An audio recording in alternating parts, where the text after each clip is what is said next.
All right, that's great. Okay, good. So finally, the question and answer session. So I would want to take up question and answer session at the end of this webinar. If you have any questions, please post it in the question and answer box. I would also try and interact with all of you in between the session, just to make sure you guys are interacting and understanding what we are doing over this. Now let's begin with this journey today on this the cybersecurity as a practice, how it has taken shape in the 21st century, right?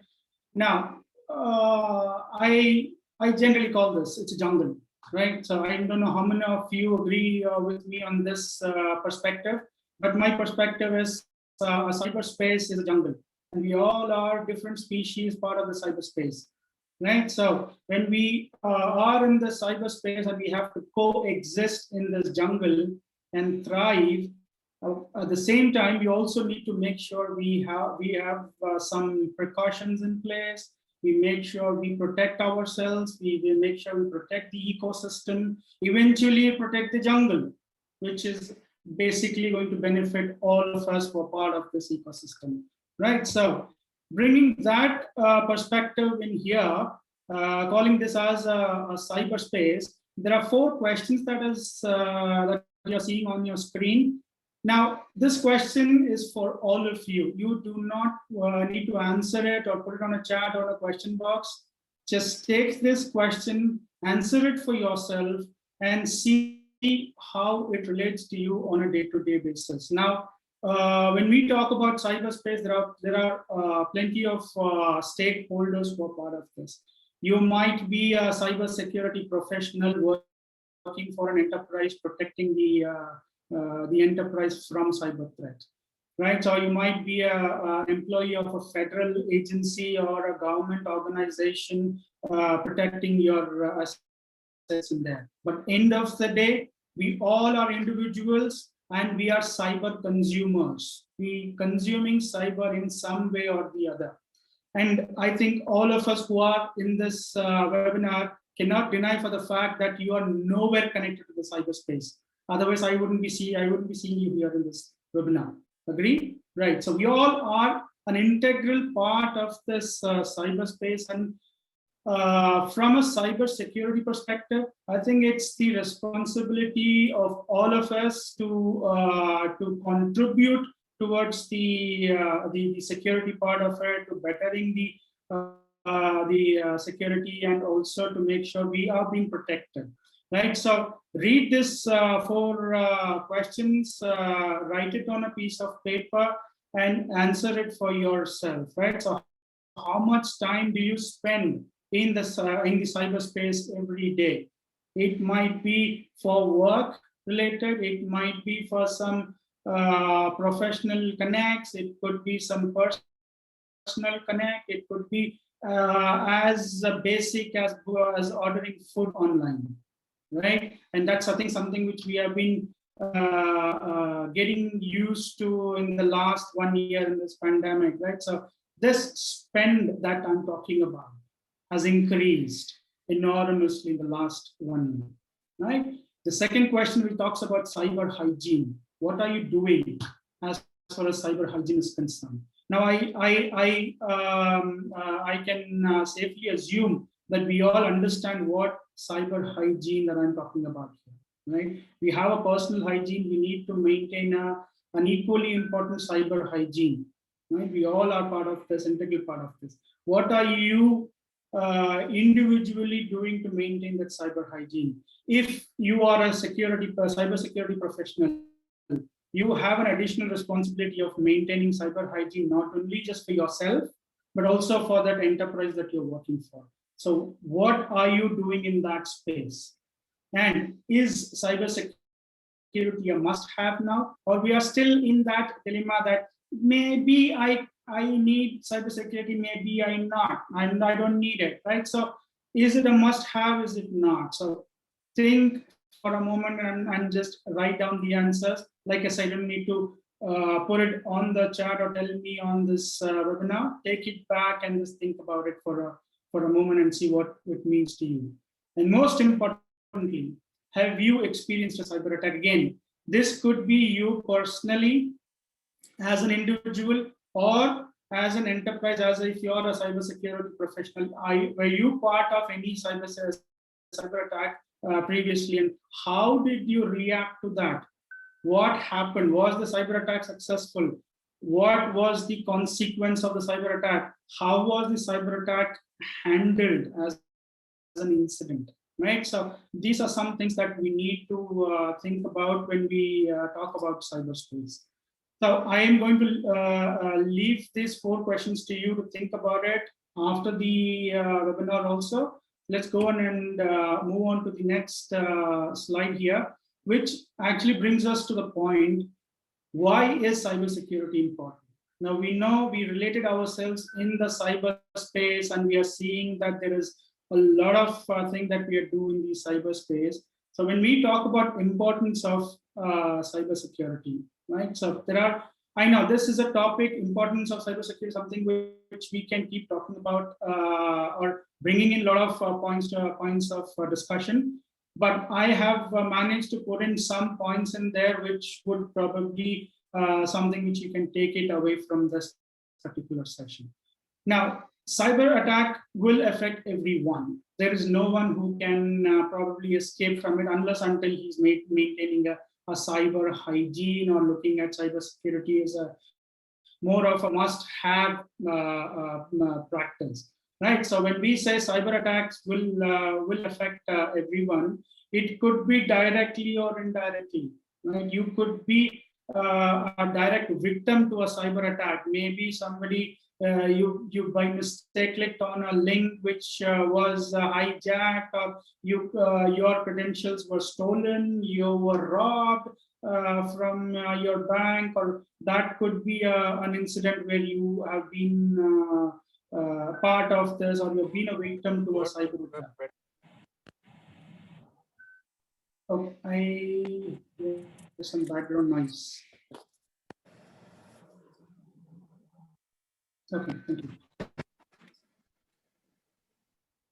Yeah, all right, great. So that is something which you as an individual is part of it, or you become a victim to a cyber attack, right? So, or you are part of an enterprise. Now, the reason why I am trying to talk about 2 different stakeholders are because enterprises and individuals, again, are the critical stakeholders as part of cybersecurity or the cyberspace, right? So we need to understand, if I'm an individual, how will it impact me?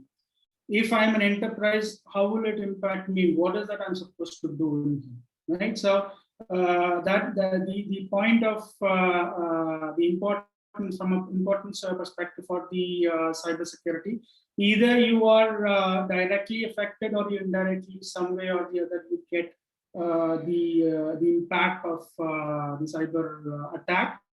If the cybersecurity's importance is not understood, or the best practices are not followed, or the hygiene is not maintained, that's an important point in there. And the second point that brings us is the rapid changes in the technology. And we are all a witness to that fact that what you see today might not be the same tomorrow, right? And we have been seeing this in the last few years. And the 21st century is something which where technology has grown very, very rapidly. I sometimes say this: the 21st century has inherited something from its previous century, the 20th century, that is taking us in a different direction, right? So technology is something which has played a very major role. It is playing a major role, and it will be playing a major role for all of us. So rapid changes in the technology also puts focus on how we need to focus on implementing cybersecurity, understanding cybersecurity, and the importance that it brings in whenever there is a change in the technology. Right? It could be as simple as a new mobile operating system is launched.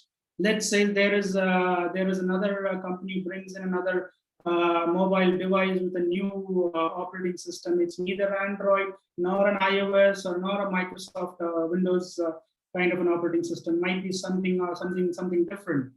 Now that change, when people start adopting or going with that particular technology, there are a lot of things that needs to be that falls in place, and cybersecurity is something which also needs to be considered as an integral part of that flow, right? So rapid changes in technology becomes a very important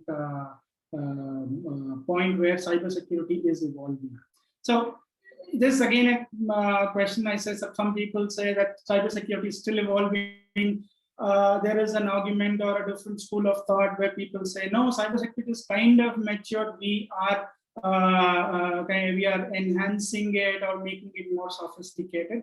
Again, it's totally up to the person who's understanding and how effectively the enterprise or the individual is embracing that cybersecurity within the ecosystem. The third point, which also brings in or focuses the importance of cybersecurity, is the business impact.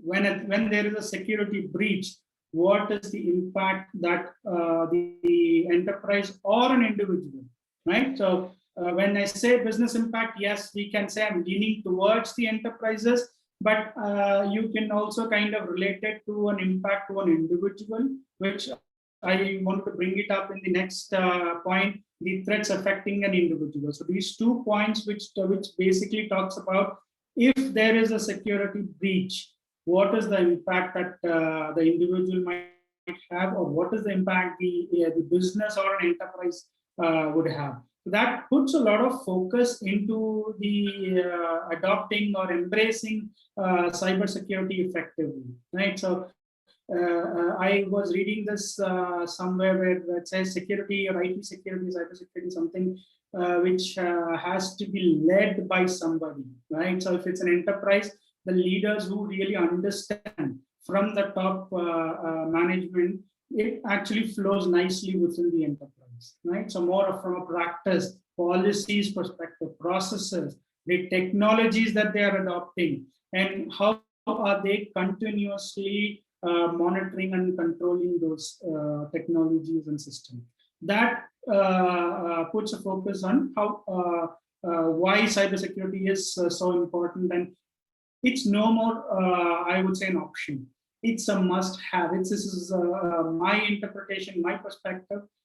It's not because that I'm into this industry and I'm part of this fraternity and I've been here in this industry for some time, but it has become a very integral part of it, because we all have been or are getting into, or probably are very involved in this cyberspace. That cybersecurity makes it an important part of it, right? So looking from there and then moving to a point and see how the cybersecurity has evolved, what has been the changes that we have experienced in the last 2 decades, right? So in the last 20 years from when the 21st century started, how did we adopt whatever was coming up in the previous century, or in the early 90s or in the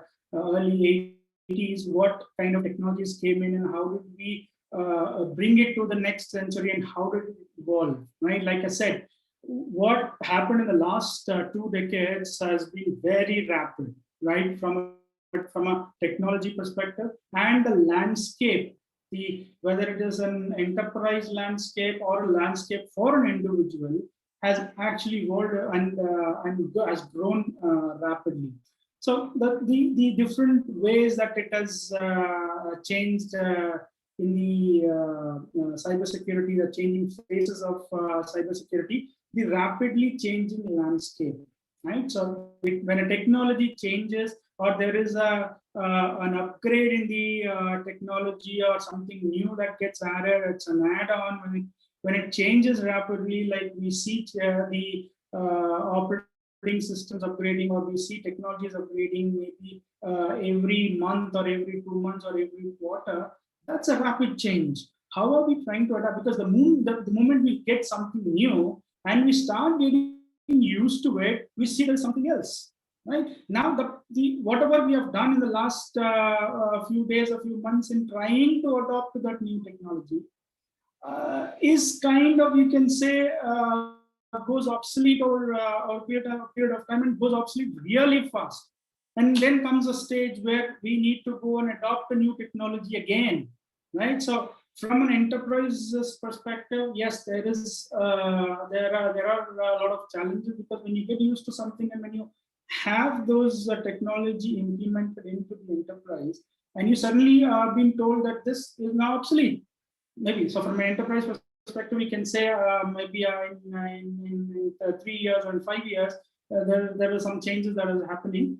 But I would still say that is a rapid change when you need to change your landscape. Now, when there is a change in the landscape, you also have threats looming in that landscape, because if something new has come, we don't really know how this new thing has to will behave, or what kind of consequences this new change that we are embracing is going to bring into the existing landscape.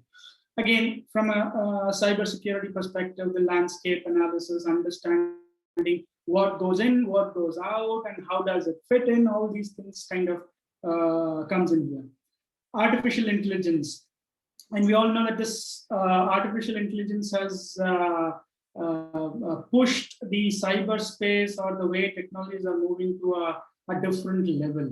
And cybersecurity is no exception. We all agree to that, right? So artificial intelligence led tools that we are using today to either manage security, to monitor security, to analyze the data. It could be the events, it could be the incidents. So a lot of things that goes into when we adopt an artificial intelligence, or along with artificial intelligence, we say the machine learning and artificial intelligence based tools that we need to adopt to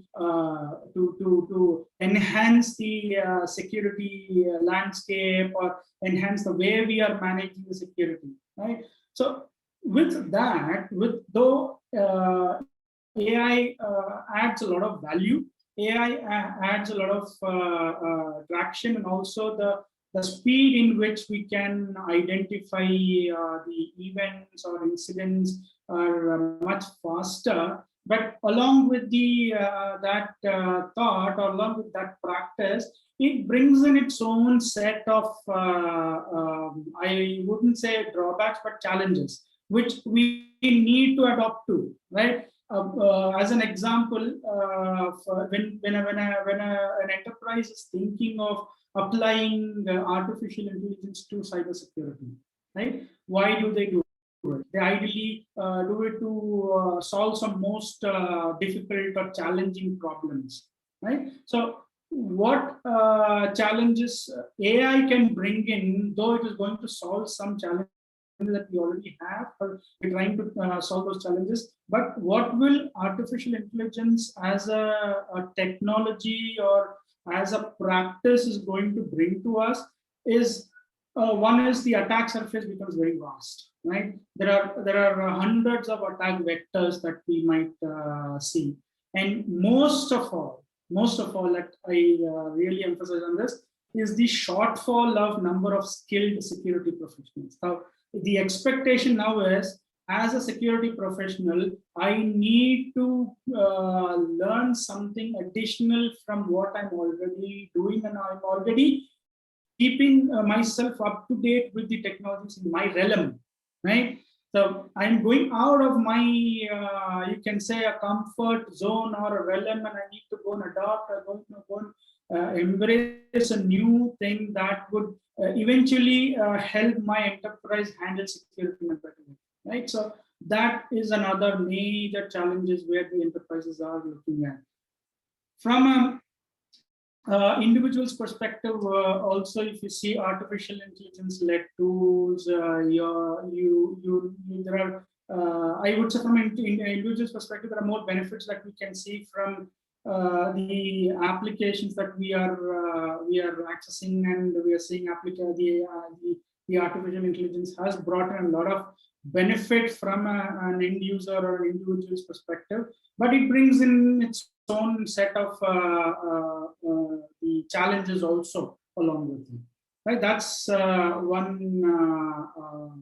major, I would say, change in the phase that was not so very prominent in the last century, which has taken the main stage or the center stage from cyberspace's perspective. So when this adds, the cybersecurity also need to evolve along with what we are bringing into that cyberspace. Similarly, the Internet of Things, or we can call it as the Internet of Threats, right? So as a security professional, when something gets added to the cyberspace, it becomes more of a I shouldn't be telling this, but like a nightmare for a cybersecurity professional. And I'm sure most of you who are from the same fraternity will agree to me silently. And or Internet of Threats, a lot of devices getting on connected and communicating, sharing data.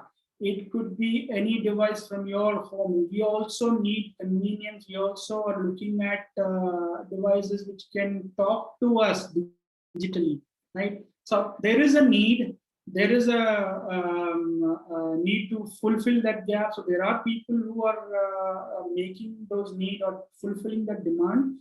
But at the same time, from a cyberspace perspective, we see there are a lot of other things that are getting added to, right? So again, there is a change in the way we need to again the threat landscape or the cyber landscape that we are looking at now has grown enormously, right? With the Internet of Things getting into it, Internet of Industrial thing that is getting connected. So more and more devices when it connects to the network, the attack surface grows.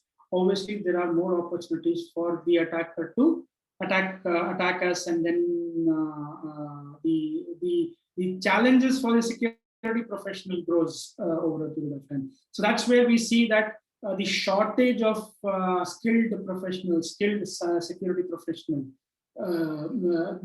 is becoming more critical day by day, right? Because when there are less number of people to manage or even to monitor and work on these technologies, we know what challenges, what we're going to finally end at when we do that.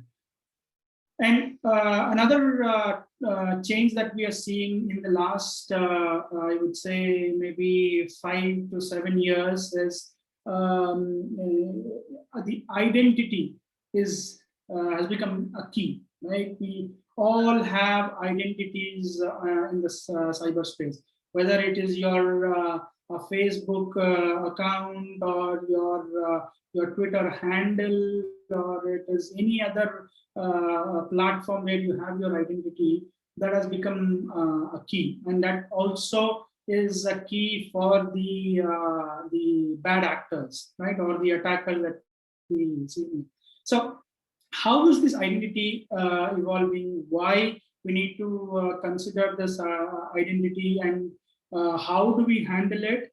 Again, there's something called zero trust that we have been talking about of late to manage this identities more effectively, right? So when we say zero trust, we say, okay, there are a lot of identities that are requesting or are trying to connect to certain applications. How do we handle them, right? So why do we need to bring in zero trust, right? So the zero trust architecture has been brought into the existence. A lot of people are talking about how do we embrace zero trust? What goes into zero trust? Is it a new technology? I mean, give me a break. We've been talking about a lot of things now. We just got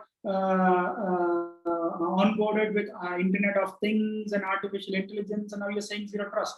So what is it? So a lot of buzz going around this this architecture, though it is not a new technology, it's a philosophy. Okay, so when we say zero trust, we talk about identities and how we manage identities, and the least privilege, which is you can say the first cousin of zero trust. Least privilege again is kind of an implementation that we do in the enterprises. Right, so that's something which is putting in a lot of traction, and though I can say it is helping the security professionals to kind of understand the landscape, understand the cyber risks that we have, or lower the cyber risk by implementing zero trust. But again, it's an architecture that needs to be embraced over a period of time.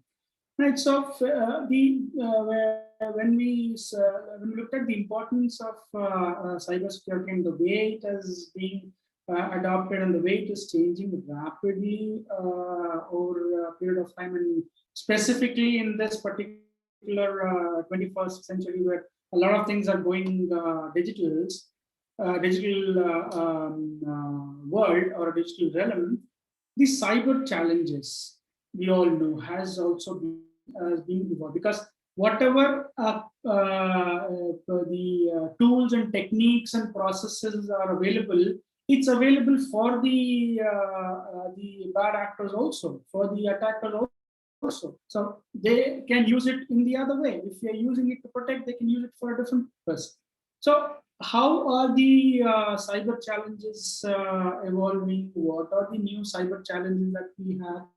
How is an enterprise handling that cyber challenge? How is an individual handling it? Right. So this comparison, I wouldn't say comparison, but the understanding or the application at an enterprise level and an application individual level to understand is more important, because, like I said at the very beginning, we're all part of the same realm. So we need to work and understand and work towards it together. So first thing that I wanted to bring in here as evolving cyber challenges, as a matter of fact, is the winner, or I would say the top on the list, COVID-19, right? So I think no other cyber attack or cyber challenge has troubled or bothered us more than the corona, right? So we all agree to the fact. A lot of things have changed. There has been almost a 360-degree changes for a lot of enterprises. One of the most important thing that we can see is people started working from home.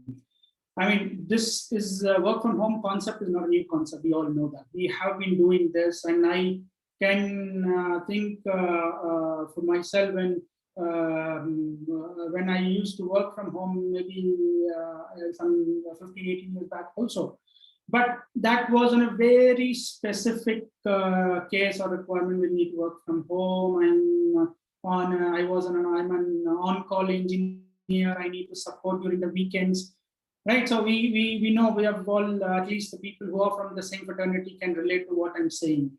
But this situation, this pandemic, I think has forced everyone to think not out of the box, basically think totally different. You scrap all your existing thought process and just think the way you need to think as per the situation. You're being forced to do a lot of things which probably we would not have done in the next 10 years, right? So a lot of changes that we have done from a cyberspace perspective, IT infrastructure perspective, for us to understand and embrace those challenges or the technology that we are talking about, I think we would have done it gradually. So this adding this at number one makes it even more important for us to understand this cyber challenges that we have from the pandemic perspective. Now, why I brought this in as a point number one, we know we all have experienced it. We all have been affected because of it, right? So though it's not a cyber attack, but it's a kind of a challenge that we have, which is a challenging the cyberspace, right? Which has changed the face of the cyberspace drastically. Now, we don't know if we are to expect anything similar in the future. How ready are we? How prepared are we? What are we doing to learn? What lessons have we learned from this? Right? That's the important takeaway from this. What have we learned as an enterprise? What have we learned? As an individual, what have we learned? Right? So the lessons that we learned is going to give us probably a better understanding. So we are well prepared, even if we have something similar in the near future, at least we know we are ready. So we have a challenge. We need to know how are we going to fix that challenge from all the stakeholders' perspective, right? Which includes you, me, the entire ecosystem. How are we handling that? Right? That's one of the challenges that we have. BYO anything. I didn't specifically mention as BYOD because nowadays you can bring anything to the enterprise, right? So it could be, I was in a discussion a couple of months back with one of our clients where they are thinking of saying that why don't we ask our employees to bring their own routers and switches? I mean, I like, okay, it's a good idea, but why? Right? So why do we even think of doing that? Right? So is it not okay for you to just restrict yourself to just say, okay, you bring your own mobile device, that's it. So when you say bring your own device, it is a little wide in terms of saying I can bring my own iPad, I can bring my own mobile device, I can bring my own laptop, I can bring even my desktop, put it into my boot, and I just come and connect it into the network. Right. So that is one of the challenges that people are moving towards that, saying you bring your own anything and you connect it to the network. So what happens when we do that? What happens even when we think of even allowing that? The reason of bringing this point is to probably make people aware that this can be possible. People can think of doing this at some point in time, right? Right. So if I am allowed to bring in a gaming console to my enterprise because my enterprise doesn't have an entertainment section, but I am a gamer.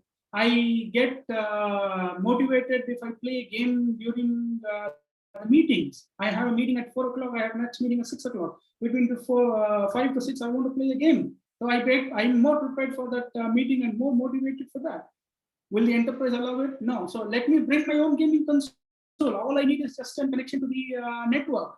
I'm just going to connect it to the Wi-Fi of the enterprise and just play a game. Looks very simple, but looks scary when you look at the other side. When what happens if that gaming console? What is that gaming console? What operates on it?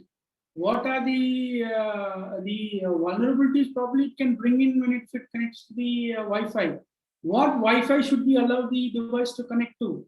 Now, are you listening to me? I mean, you guys understand what kind of challenges that we're seeing here, if that is going to be there, right? That's the very point that I want to make here when you say bring your own anything, right? So how closed are we when we talk about BYOD policy? How many of the enterprises are really seriously thought about devising a BYOD policy, right? So that's the point I'm being with. Ransomware. I could have placed ransomware on top one even before COVID-19, but I think the kind of challenges COVID-19 and BYO anything can bring in that probably eventually lead to a ransomware, right? But yeah, so that is still on the list of challenges that we are having, and the enterprises are still trying to fight this challenge. I don't want to use the word struggle, being more could sound very negative, but I'm saying we are still fighting to this particular challenge. For an individual also, this could be pretty serious, right? Now, one point that I want to make here, which probably merges your DY or anything and ransomware kind of threat for an individual, right? Enterprises are aware, they are doing a lot of things to bring down this the ransomware and BYOD control policies and all. But from an individual's perspective, right? How many of us are consciously controlling your Wi-Fi at home? I mean, at least my fraternity brothers, I think you guys might be doing this because you might be connecting to your enterprise network and all. But if there are individuals who are not part of this fraternity, how many of you have seriously thought about probably putting control on your Wi-Fi router? Or if a guest comes in, how many of you have actually said, no, I cannot give you Wi-Fi, use your mobile internet, right? What is wrong in doing that? If a guest comes in, and I think and on a lighter note, I always say this: when you have a guest at home, even before you ask them for a drink, you ask them, do you need Wi-Fi? Right, so that's how it is, right? That's how common we are. That's how we are part of it. But have you ever thought that the person that you're giving Wi-Fi access to, unknowingly, what kind of cyber threat or challenges he or she can bring to you? Because he or she is a guest, might come in for a day or two and just goes away.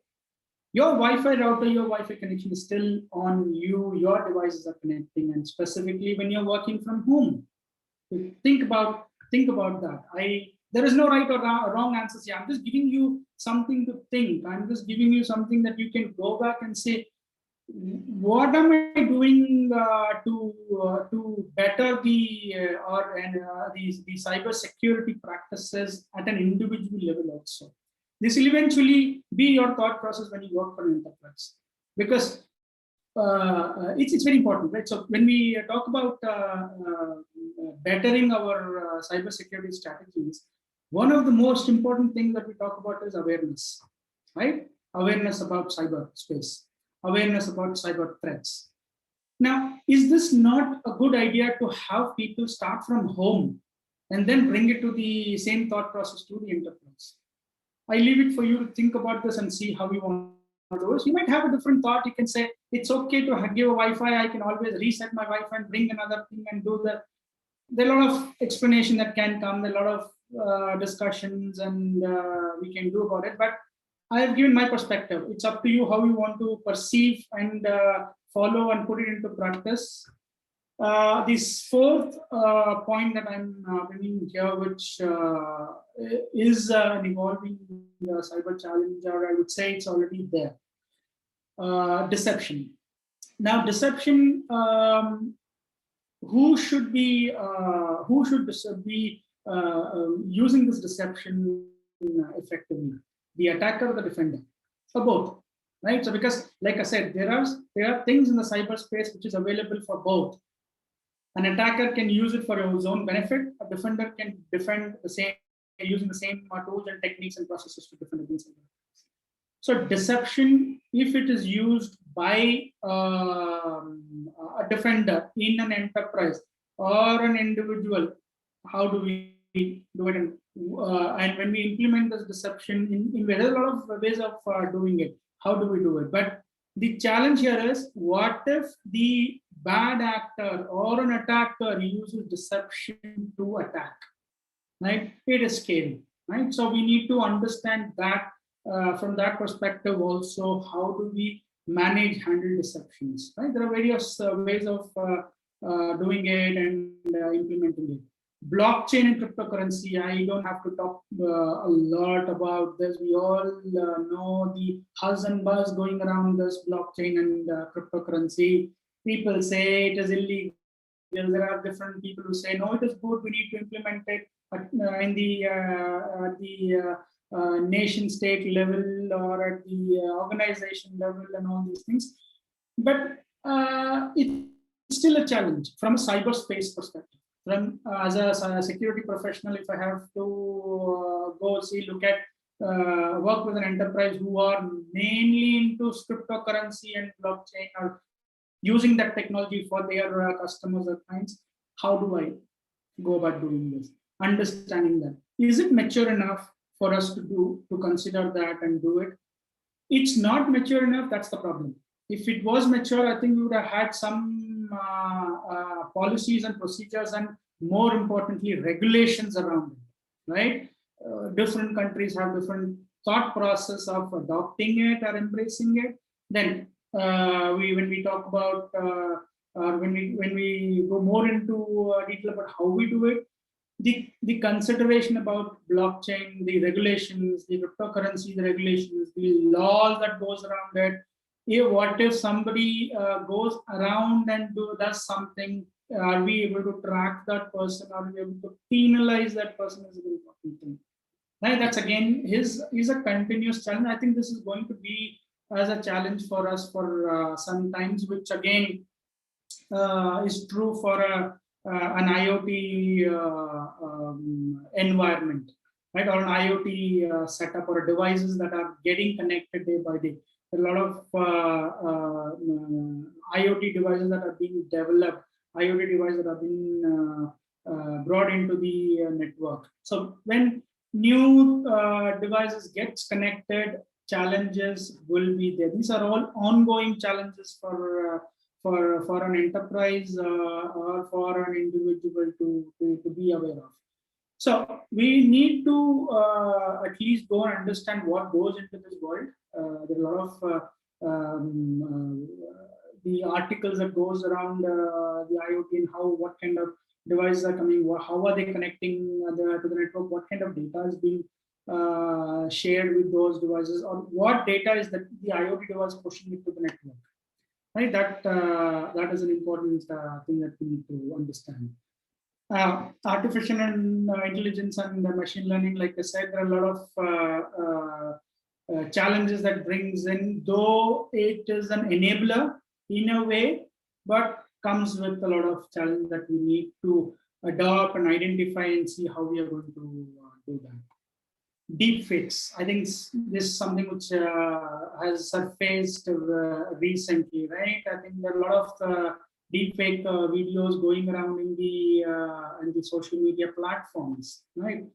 What will these deepfakes technologies do, right? I don't want to dig the grave of my great grandfather and bring him to life, right? That's not. What am I going to do with that, right? I mean, it's crazy. I don't want to do that. So let's live with what we have today. Why do I need to go back 100 years back, dig somebody's grave and bring him to life? What am I going to achieve with that?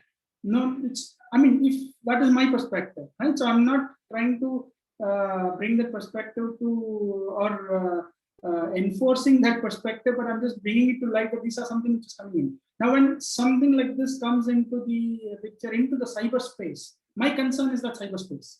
When it comes into cyberspace, how will it impact the people who are already part of the cyberspace? What is the need for having this, right? So we need to go back and think about this challenge, and this is going to get worse. Believe me, this because the deepfakes and other technology that we are introducing to pull something back from history is something which is going to get worse, I think, in the time to come. So let's witness that when it comes to us. But for now, we'll go ahead and see how effectively are we embracing all these things. How effectively are we embracing the new technologies that are coming in? How effectively are we embracing cybersecurity as a practice? Though if it's for an individual or for an enterprise, how are we trying to do it? So, very important point is to stay up to date. Now, ask yourself, as a security professional, or as an individual, or as an enterprise, or as a person, what efforts are you taking? Maybe it's just like it's maybe a daily routine. As part of your routine, you might stay up to date by subscribing to certain news and updates where you get yourself updated on the on the cybersecurity, the industry news, what is happening in there, what is going on. You don't need to go and buy a newspaper that is specifically, or a magazine specifically for cybersecurity to understand that. There are a lot of things that comes in the media, but not everything. But if you're particularly interested in getting yourself up to date, you need to be up to date, because, like I said, the cyberspace or the cybersecurity is something which changes rapidly. What was there 10 years back is not there today. And we all understand that fact. So the point to stay up to date is important. Threat intelligence. Again, from an enterprise perspective, are you engaging into threat intelligence? Why is it important? As an enterprise, if you look at why is it important for you to acquire intelligence, right? Specifically from the cyber threat perspective. It is if you are, if you want to be prepared before something happens, as a proactive measure, right? So a lot of traction is getting into this threat intelligence space. A lot of enterprises are coming into this space where they source that intelligence, and they acquire that knowledge on behalf of an enterprise, right? And from an individual's perspective, yes, this is also again relevant for you to be well prepared before if you become a victim, if you are a potential victim of a cyber attack. Like, say, for example, if you want to be prepared before any phishing attack happens, or any ransomware, phishing attack based ransomware happens to is running around the world, and you do not want to be a victim of them. So staying up to date and acquiring certain intelligence. I know from an individual's perspective, acquiring threat intelligence might be a costly affair. But whatever is possible, if you can do it to acquire that knowledge and stay up to date, it makes a lot of sense, and they will give you how effectively you are embracing the cybersecurity. Now, the new normal, right? So we have started calling this the new normal, right? After the pandemic. The bright side and the dark side of the new normal. So we all know the bright side, that just to give you an example, the major workforce working from home, not going to the office, the travel time that is reduced for me probably is a bright side that I can think of. But from an enterprise perspective, I see the attack surface has grown enormously. The vast attack surface, right? Now the users are connecting from home. There's a different network that they're connecting from. How am I going to handle that? What am I doing to look at the challenges that it might pose? How am I going to embrace that? The new normal is something which we have to start embracing. I think most of us have agreed or have accepted that fact. Yes, this is going to be the new normal. We are not going back to what was normal in 20 or up to 2019 anytime sooner, or we might not even go to that age, right? So we have come past that, so we have to accept this is the new normal and go ahead with that. Zero trust architecture, I'm just putting a lot of emphasis on the zero trust architecture, because that is going to be the way forward for a lot of enterprises to embrace it readily. They have, because this doesn't need any changes that you need to do in your existing infrastructure. You can overlay the zero trust architecture, understand how that can be implemented in your existing infrastructure, and do away with the point of trust that you blindly go with them, right? That's the point that we have when we get in the zero trust and security architecture. And yes, so when we talk about a lot of things, like I said, the regulations and laws and cyber insurance and all these things comes into the picture. Again, this space is also getting a lot of traction, specifically the cyber insurance side of it, right? So a lot of enterprises investing into cyber insurance. Why? Because we know there are a lot of threats, attacks that are coming in, and we could be a victim someday. Right. So the other day I was talking to a client. He said, "No, we have not had any attack in the last 3.5 years." I said, "Good for you. I said, good for you. But how long? Right? So how long? So what are you doing to continue that? It's good that you've not been a victim of a cyber attack in the last 3.5 years. But how can you carry forward the same thing for the next 30, 35 years? What are you doing for that? So that's where the point, that's where it's clicked. We might have to think about a different approach of getting into security operations and monitoring. Right? As an example that I'm telling you. So cyber law and cyber insurance is something which can act more of a risk transference, right? So law basically tells that this is what we are supposed to do that, but yeah, how effectively that is going to be there in the cyberspace, we are yet to see. But insurance more is more of a cyber insurance. We know it's more of a risk transference. We're just transferring the risk from us to the insurance company. But yes, eventually somebody has to pay for it. So that's what we have when we are trying to embrace it. There are a lot of other things that comes into embrace it, but the important focus points is what I have tried to bring in within this point.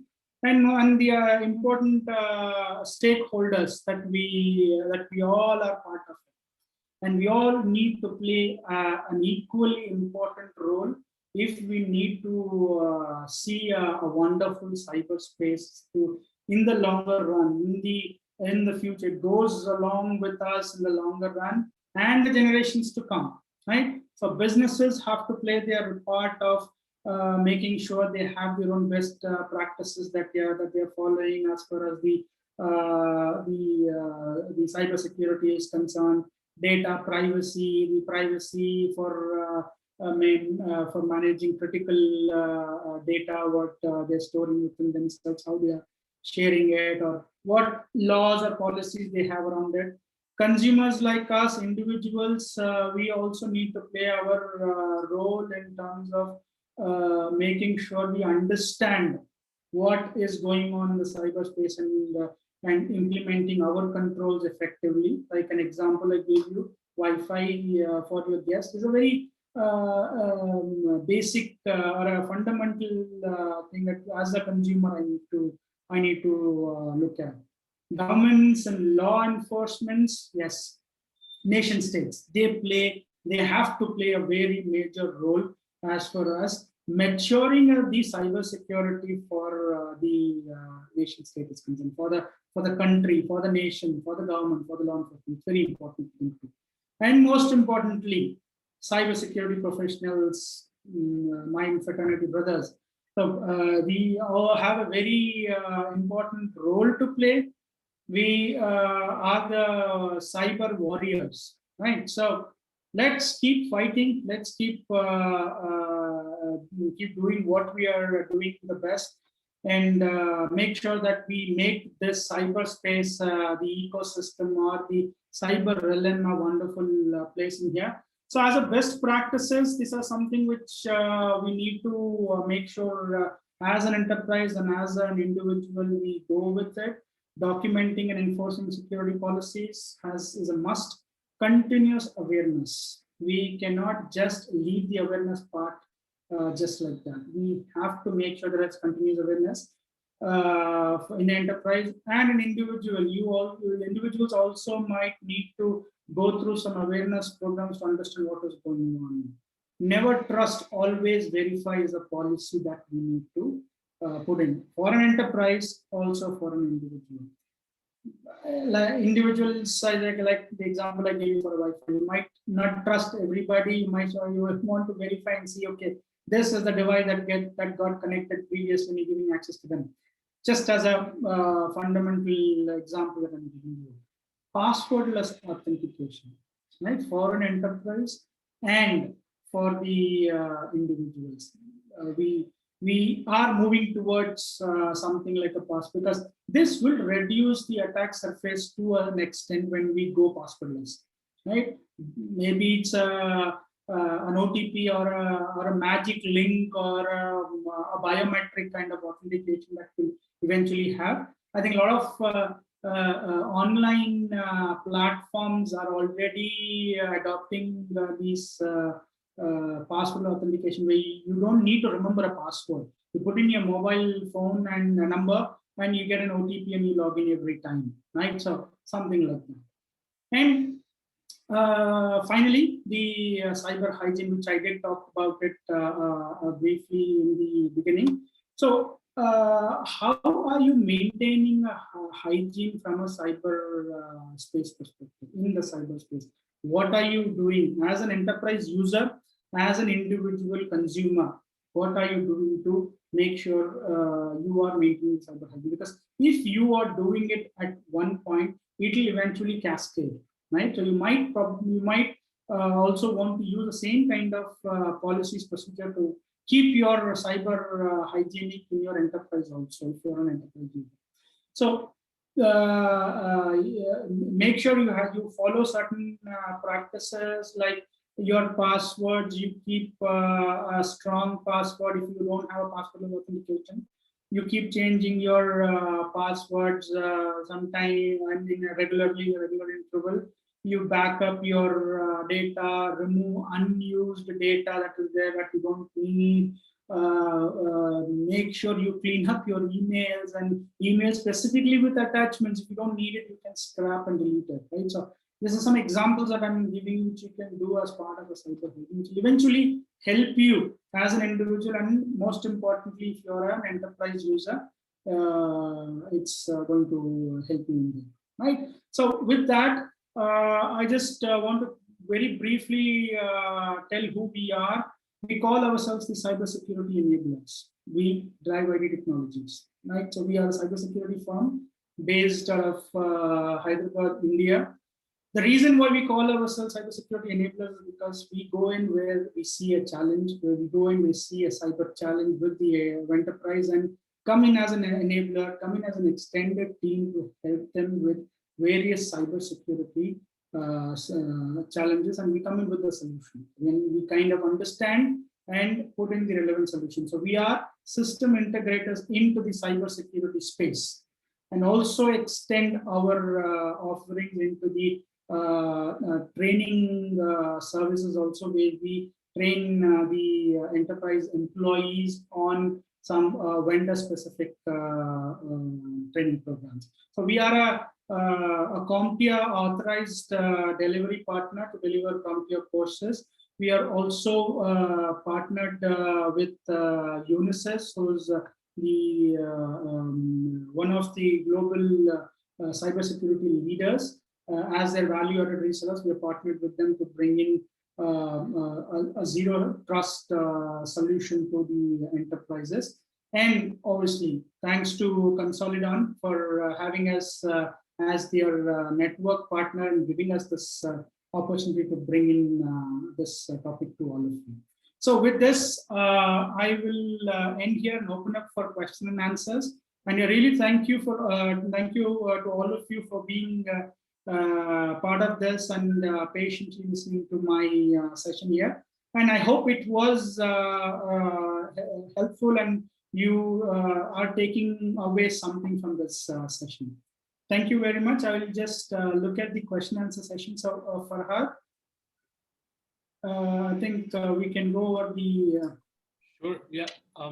So we don't have any questions, but does anyone have any questions or queries that for Dwarkanath?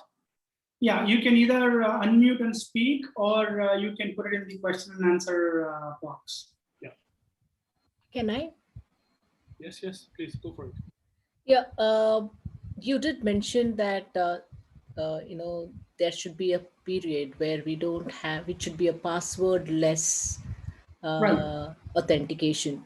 Right. Should it be a password-less authentication only, and only use OTP for authentication? Would that be safe, or should it be double layered, like where we have a password and we get a OTP? So that could be a double layered security.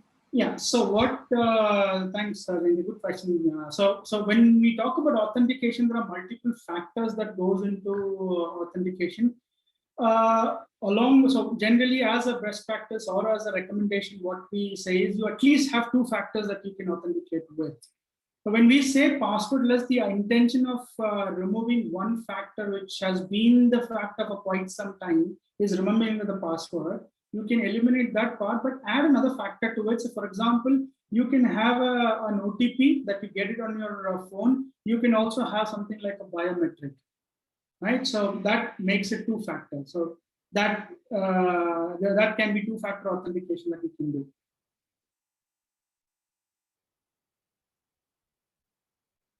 Yeah, that answers your question, Jayant.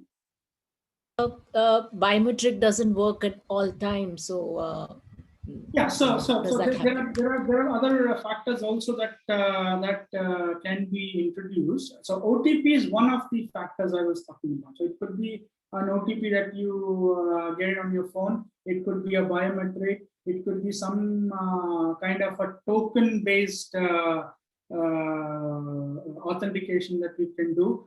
Or even your geographical location can also become a factor. That means if you are in a particular location, you can authenticate to that application that you're using. If you move out, you can do. So that there are certain factors that can be introduced, or certain factors that can be combined together.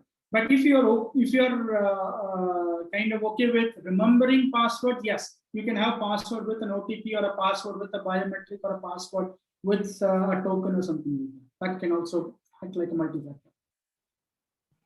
Thank you. Additionally, there's a question from Krishnan on the chat box. Yeah, let me just look at that. In the chat box, all right. Okay. Yes, on the chat box. Yeah. What would be a continuous investment for a company per annum with USD 500 million turnover, and that employs around spread across 600? Okay.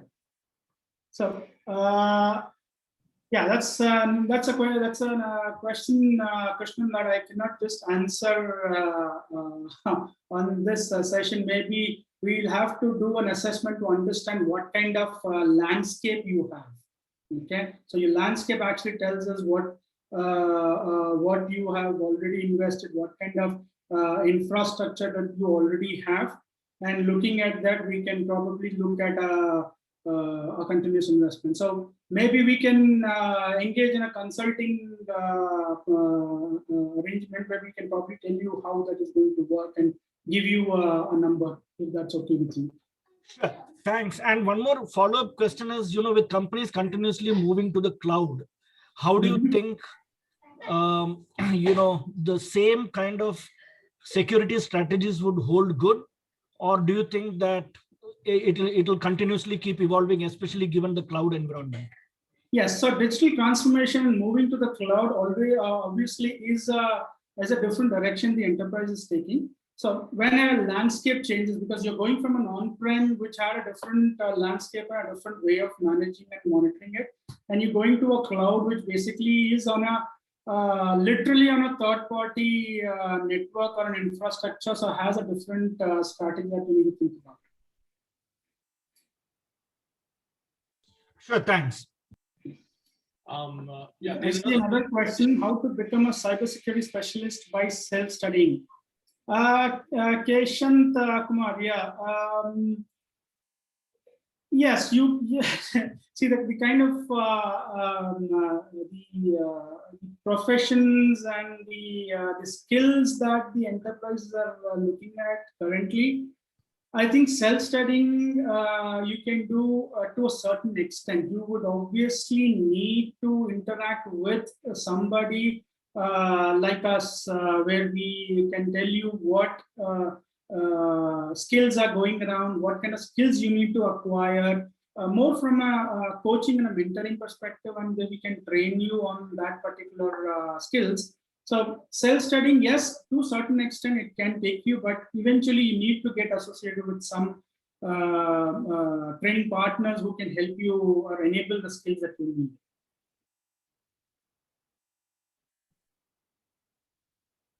Okay, I think that answers his question. Do we have any more questions or queries for Dwarkanath? There's one more question. Do soft skills are necessary to become a good in cybersecurity? See, soft skills and cybersecurity skills are two different things. Obviously, yes. when you need to interact with your stakeholders, when you are a cybersecurity professional in the enterprise and you need to interact with them, you obviously need to have that skill to articulate it correctly, because when you tell something from a cybersecurity perspective that, for example, you need to tell them there is a security control that needs to be put in. If you do not articulate it correctly, maybe you put in a different security control in place. It's that's what I see. So it is important, yes.